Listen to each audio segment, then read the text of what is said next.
Okay, hello everybody. Today we're here in Microsoft Flight Simulator 2020 in Just Flight's Piper Tomahawk. We have an 82 nautical mile flight from 4-7 November Central Jersey Regional to Lima November Sierra Lancaster. We'll be flying VFR, flying with real weather, and using sayintentions.ai for our AI ATC. As an added bonus, I'll give you a debrief on my real-life check ride that I passed just 2 weeks ago. It should be an awesome flight, so let's hop into the pilot seat and get started. Alright, we're sitting here in the Piper Tomahawk. We'll open up our little window here to let in some air. That looks good. We'll pull up our checklist. One of my favorite things about Just Flight's Tomahawk is the kneeboard checklist.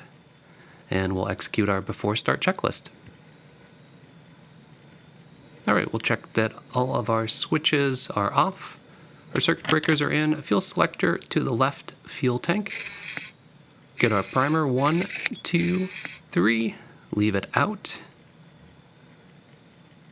Next, we'll crack the throttle, 1/8 of an inch. Battery and master are on. This time we'll check the fuel tanks to make sure that we have fuel. We've got 3/4 left and right, which we do. We're going to turn on the strobe lights just so that people know that we're about to start the engine. We've got mixture full rich, clear prop. Fuel pumps on. Keys in the ignition, and we've got a good start. We do have oil pressure. Got RPMs around 1,000. We'll turn the fuel pump back off. And we'll lean the mixture for ground operations, get the primer back in. Close the window, it's a little bit noisy.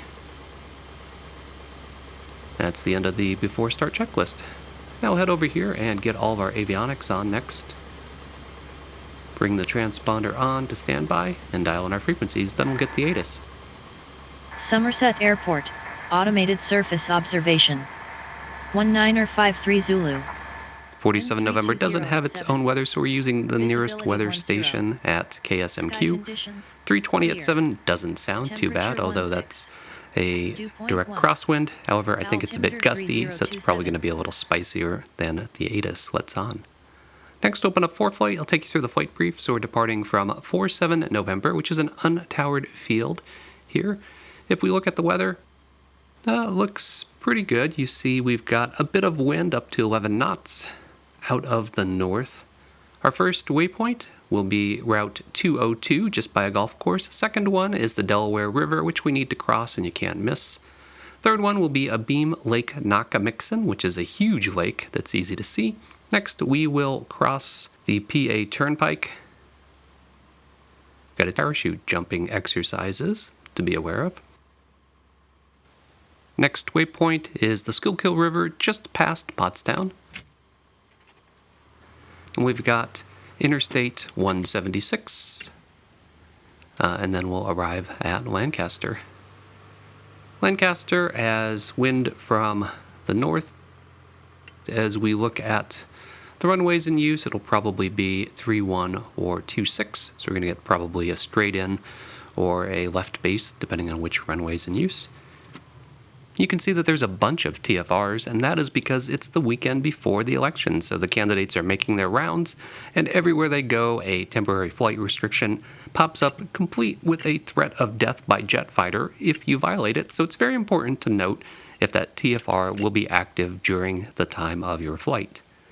So you can see that we've got some red TFRs around Philadelphia, and then we've got TFRs on different dates and times of the weekend that will be active.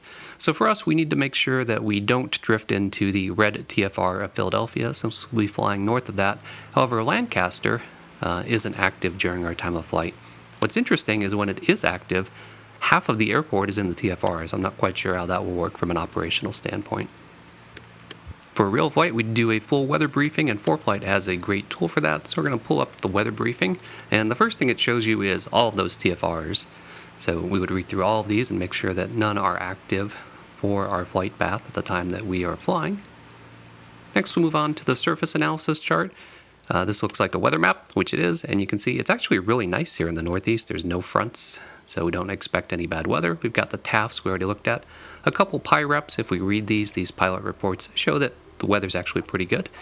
If you look at the cloud coverage, you can see the southeast side of the state, which is where we are at, is clear, but we've got some clouds to the north. This is the wind direction. These are kind of like arrows that fly in the direction of the wind, and they're showing you that the arrows were coming from the north at 5 to 10 knots.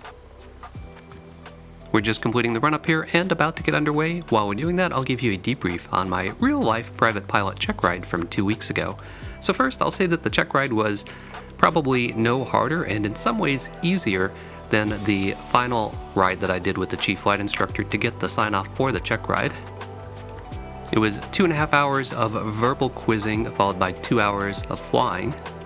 The first 30 minutes of verbal were actually just going through my logbook with a fine-tooth comb, and this was probably where I sweated the most because we were really adding things up, and if you had anything wrong, you'd end before you started. I'll pause my story for a moment to do a commentary on this crosswind takeoffs, and crosswind takeoffs in the sim stink. They are all sorts of goofed up. For example, I'm putting a ton of left rudder in, which makes 0 sense right now. I've got the wind coming from my right. I'm all over the place. If I try to dip down the wing to the right into the wind, it wants to cartwheel off the runway, so we're kind of squirrely back and forth. Just gonna try to get up. And there we go. All right, we'll get back up to the story. So the verbal was interesting in that it wasn't really what I expected. I expected it to be scenario-based, to be a springboard off of all of the regulations and rules that I'd studied. But the scenarios were more thinking on your feet that didn't have really good, clear answers for them. Once we got into the plane, the order of things tested went from hardest to easiest, I'd say. So we started out by just doing 1 lap around the pattern and a normal landing to let me get warmed up, and then we went right into landings and takeoffs. And the very first landing and takeoff was a short field landing, which is my worst thing. So this was the moment of truth. Either I was gonna drop the ball here or make it through one of the hardest things. And I nail it. I get the short field landings, the soft field landings, takeoffs, all those out of the way. We depart the pattern and start the cross country. My cross country was to Williamsport, and as predicted, we made it just to the first waypoint, which is Pikes Lake, and she asked to divert. The diversion was Skyhaven, which was nice. That's the easy one. That's right in the same tile of the map. My CFIs had trained me to estimate headings and distances, but she wanted me to use the E6B and the plotter, which I was prepared to do, so that was a little bit of thinking on my feet, but it all worked out. So as I get underway, after a couple miles right about here, she says, I want you to divert me again, this time to the VOR for AVP. So I need to look up the VOR frequency, which I actually know by heart because we use it a lot, and navigate to the VOR, dial it in, identify it, figure out my heading, and start flying the needle. So we start flying the needle back towards AVP. We do that for about 2 minutes before going into steep turns. My left steep turn, which is actually my good one, was a bit messy because I was nervous, but my right one, which I was worried about, was a thing of beauty, surprisingly. Then we climb up to altitude, get our power on, power off stalls out of the way, which are all clean and go well. And then she has me put on the foggles so we could do unusual attitude recovery. Now this was really interesting. Usually the instructor has you close your eyes and put your head down while they mess up the orientation of the plane. She had me do that, but she had me keep my hands on the control and had me mess up the orientation of the plane. So she gave me directions, turn left, turn right, push down, push up, and then she told me to go back to straight and level with my eyes closed by feeling. And I was absolutely convinced that I was straight and level. She had me open my eyes and look at the gauges, still with the foggles on, and recover. And here I was in a descending left-hand dive. So that really taught me something about the illusions that you get when you are in IMC and how your brain thinks you are in one orientation, but the plane in reality is in another. So I do all the unusual attitude recoveries with the foggles on, some slow flight with the foggles on. Then we take off the foggles and she has me start a descent to get pretty low to the ground, and I know that what's coming up are turns around a point and S-turns. In the briefing for the check ride, she said much like the written test, you don't need to get 100% to pass the check ride. In fact, she said if at any point during the check ride I fail the check ride, she's required to tell me on the spot at that moment that I failed. So if I don't hear her say that, keep on going. And I realized as I was descending that all that was left was the ground reference maneuvers and an engine out landing, which are cakewalks compared to everything that we just did. And that was the moment when I thought, oh my god, I think I've passed the check ride. Like, as long as I don't have my brain fall out anywhere between here and landing back at the field, I think I've passed the check ride. So we breeze through turns about a point and S-turns, and then she wants me to head back to the field using GPS and to climb up to 1,500 feet above pattern altitude and fly direct to the center of the field. That's enough to let me know what's coming. I realize she's going to pull the engine power when we're right above the field at 1,500 feet above pattern altitude, and I'm going to need to spiral down in a corkscrew and time it out perfectly so that I reach the runway when I run out of energy. Sure enough, she does that, and I pitch for best glide, have enough time to go through my checklist, start spiraling around, start maneuvering to get myself on to the left downwind, and just nail the altitude, end up exactly at traffic pattern altitude at midfield on the downwind. And from there, as soon as we are abeam where I want to touch down, it's just a regular landing at this point. I've done engine out regular landings all the time. So I start putting in flaps where I think flaps should go in, and it was probably one of my best engine out landings I've ever done. I land exactly where I'd land if I were coming in with power, and it was a greaser. We greased the landing. She gives me a nicely done, and then we're just rolling out silently as I back taxi to exit the runway, and I'm thinking, she didn't say it failed, and the flight's over. So we stop as I clean up the plane, and she says, all right, we're gonna head back in. I'll give you your temporary certificate. Congratulations. And it really was a dreamlike feeling as I left the airport with my temporary certificate in my hand, questioning myself with a, did that just happen? But it did. And the following week I got to do my first flight as a private pilot. Hopefully you saw that on my channel. If not, go back one video and you can see it. All right, back to my virtual flight. Piper 32 Golf, contact New York Center on 134.6. Over to center on 134.6, Piper 32 Golf. New York Center, Piper 2432 Golf, level 4500, direct Lancaster. Piper 2432 Golf, New York Center, good afternoon. Flemington altimeter 30.27. 3027, Piper 32 Golf.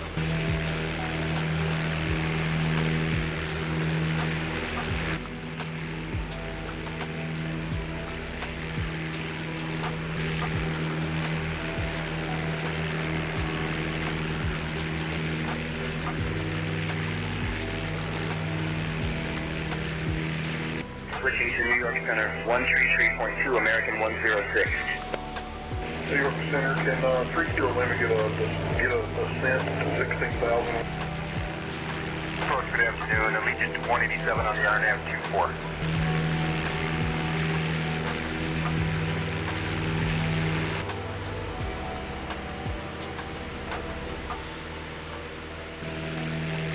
Piper 32 Golf, VFR altitudes, own navigation. Center, JetBlue 781 at flight level 3.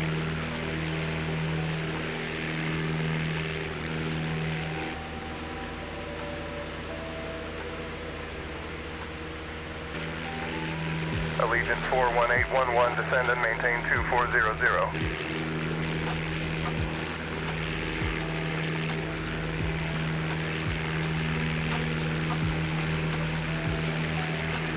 Center's going to hand us off the tower soon, so we'll think ahead and get the ATIS.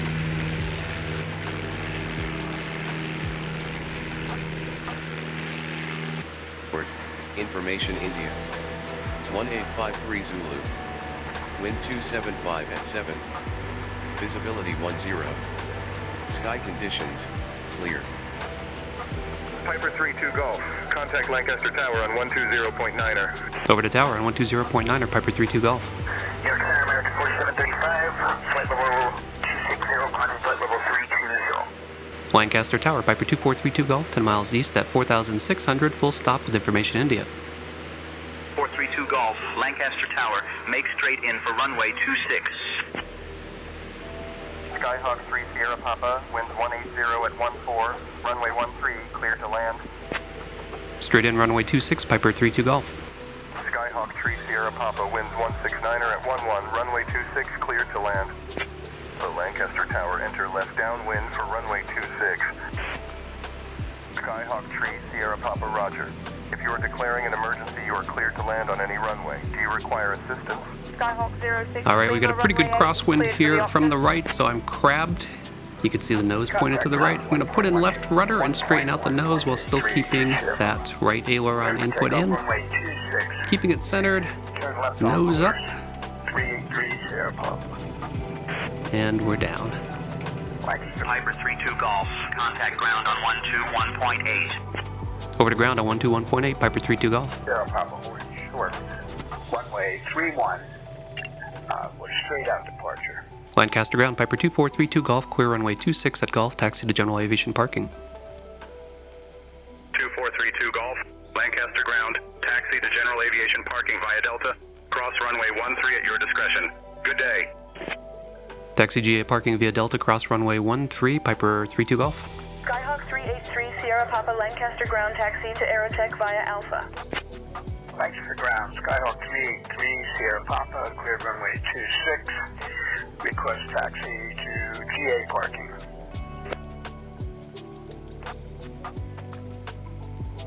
Papa Lancaster ground taxi to parking via Charlie Bravo, hold short of runway 31, then continue taxi via Alpha. Have a good day. Lancaster just popped up as freeware on flightsim.to, and it is fantastic, so check the video details if you'd like to download it for yourself. So I hope you enjoy realistic general aviation flying like this. If you do, be sure to click that like button, leave me a comment, and don't forget to subscribe. Thanks, as always, for flying along with me, and stay tuned for further flight adventures.